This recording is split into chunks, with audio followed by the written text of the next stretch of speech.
How are you transitioning from a neophyte that doesn't know very much about trading, or maybe you know a lot about trading but just don't know how to trade properly? Where are you transitioning to? What is that end goal? For each of you, it's going to be different. And for many of you, the definition of success is going to be widely different. Some of you may have envisioned just the fact that you don't have to go to work. That's it. You've hit it. You're done. You've duplicated your salary at your job, and then now you've basically got to the point where you don't need a job anymore. Others, it's a specific dollar amount. Others, it's a list of materialistic things that once you acquire them, then that means you are successful. You know, in the past, many times asked that question, what frames or what constitutes success for you? And I'm asking to do that now again, because some of you might realize that you may have answered this question in previous Twitter spaces or Twitter posts I've made by touching on this very question, what is success to you? And I don't think it's enough just to say, just being better than I was yesterday. That's a process of measuring progress. That's not success. Success is something that you can define, that has a very specific measurement, that is very concise about what it is it's stating in terms of success. That means you are able to do something, or no longer forced to do something. You have new freedoms. You have financial independence or wealth. All of you are going to have something that's totally different to somebody else that may reply. Some of you may have, I want to be a billionaire. I'm not saying that you can't, but let's first start talking about replacing your job. Okay. So many people want to just jump way ahead into the future and just not realize there's a whole lot of work involved in between where you are right now and where you want to be.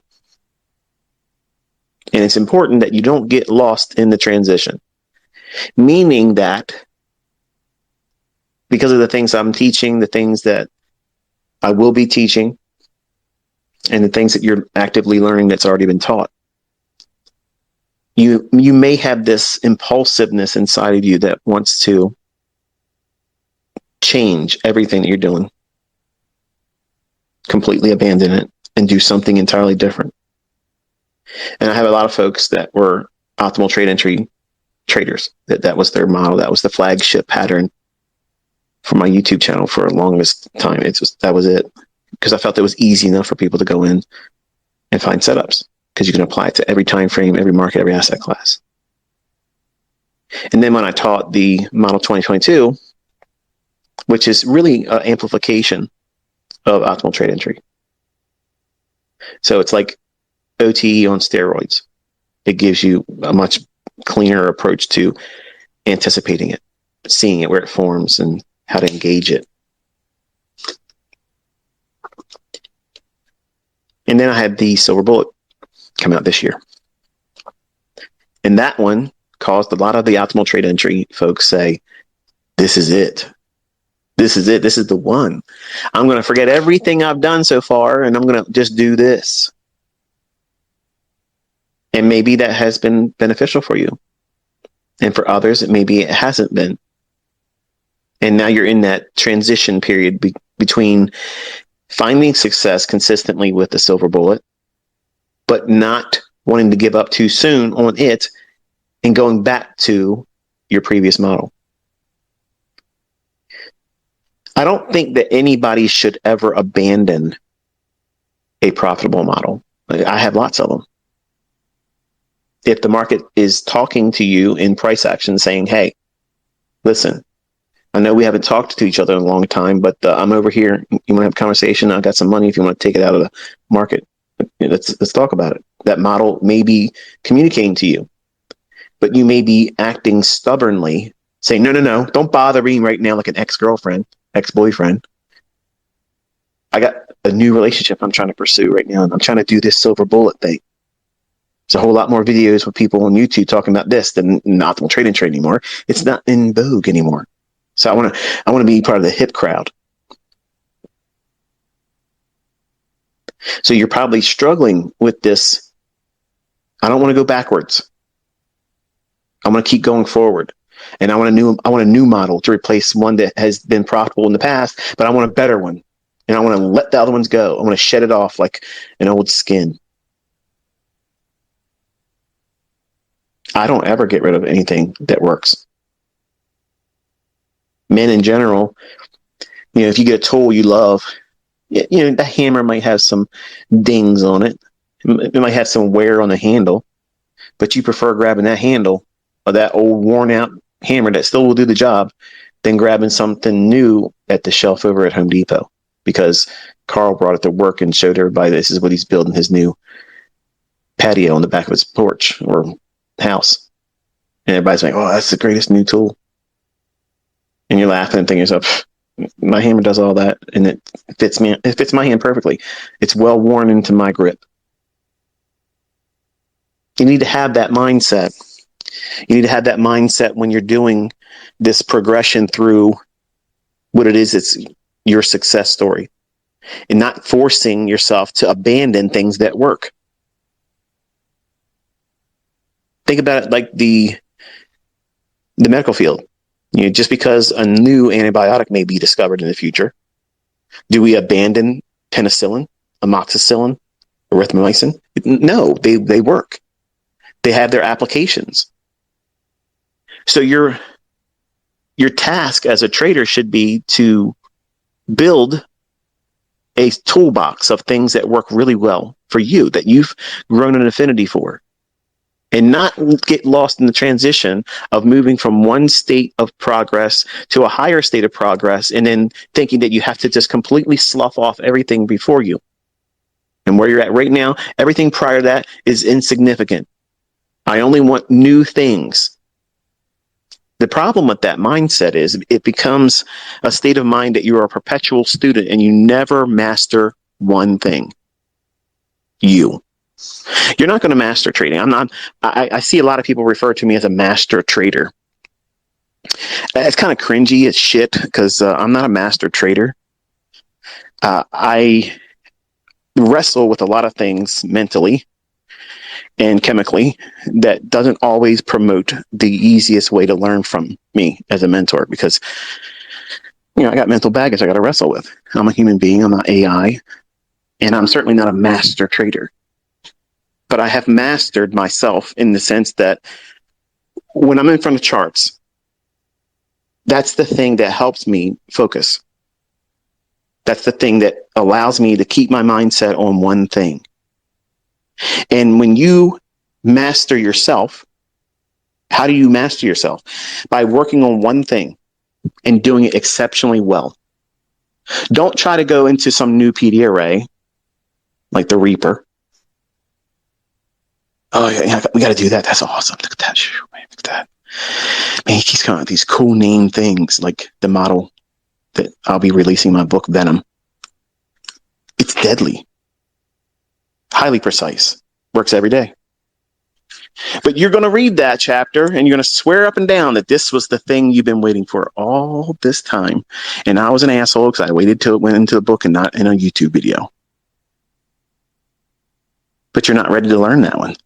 There's other things you have to understand and not discard it because everything I've done is a stepping stone that leads you to a greater precision-oriented trader. You may not be an optimal trader anymore, but guess what that has done? When you learned it, it taught you market structure. It taught you how to anticipate price runs from a specific area in a fractal and price action. And it taught you how to look for a specific level of retracement that repeats over and over again. And also to train your eye to observe a phenomenon that repeats in price. Now, over the years, I've seen people come to the YouTube channel when I kept it there like it was before I started uploading mentorship core content videos. It was pretty much stagnant. It sat there. And like a diamond, literally laying on the sidewalk that everybody passed by. They just didn't recognize what's there because it doesn't have any flashiness, doesn't have any kind of draw materialistically. You never saw my face. You never talked about, the things that I drive and what I sleep in and how I spend my money on this and that. If I would have done all that, I could have been talking about any old indicator. And you'd love watching it because it'd be, wow, I like the way I feel watching this stuff. It makes me feel like I'm part of the Lux society, the luxury. When none of that bullshit has anything to do with trading. What I presented and what I try to present is a way of thinking and formulating a procedure that you have to adopt as a trader. Whether you subscribe to the things that I say that the market does or doesn't do is irrelevant. Because if you go through the motions of doing the things I'm suggesting that you do and avoid the things I tell you should avoid, by default, if you make an honest attempt to do so, you are growing into a proper mindset so that way you can be a good trader. If there's a sound logic behind whatever it is that's being implemented as a trading method, if you've conditioned yourself, if you've wrestled and subdued these inner demons that everybody has, greed, fear of failure, fear of missing out, impatience, the fear of feeling like you're insignificant compared to everybody else on social media that wants to flex and do this and do that. Everybody wrestles with that. Why? Because you are human. And none of that's going to go away, ever. You will just be able to cope with it better. You'll say, yeah, I'm thinking about that silly shit again. I'm not worried about Tom, Dick, and Harry on Twitter. I don't care if they like where I got in at. I don't care if they liked how I got out. I don't care who likes how many times I put on a new pyramid entry, how many times I took partials off. Who gives a shit? They're not spending my money. They don't pay my bills for me. And that's the mindset you should have. So when you start going through these processes, that books just simply don't do it for you. Right now, while I'm talking to you, I worked on the video that will be uploaded later today. Probably around 2 o'clock, I'll do it. But right now it's rendering. I walked through the trade that I did on Friday. And I talk about how it's those things like that video that I can't teach in a book. Like you have to see it. Now I can say to you in text, then I'll do it right here in the next 2 or 3 minutes. You'll see how difficult it is. Just imagine you reading it in text.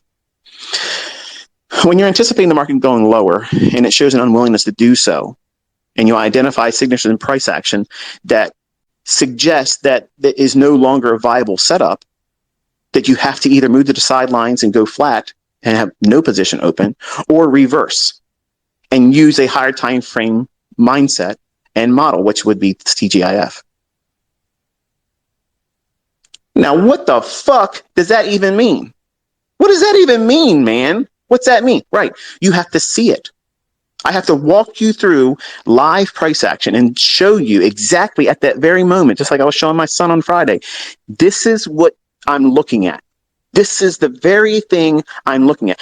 I would need to write 50 books with dozens of chapters with static charts to try to communicate something that you'll see in a 45-minute video later today. But it's those videos that these impatient people that say to come here, I'm willing to do the work.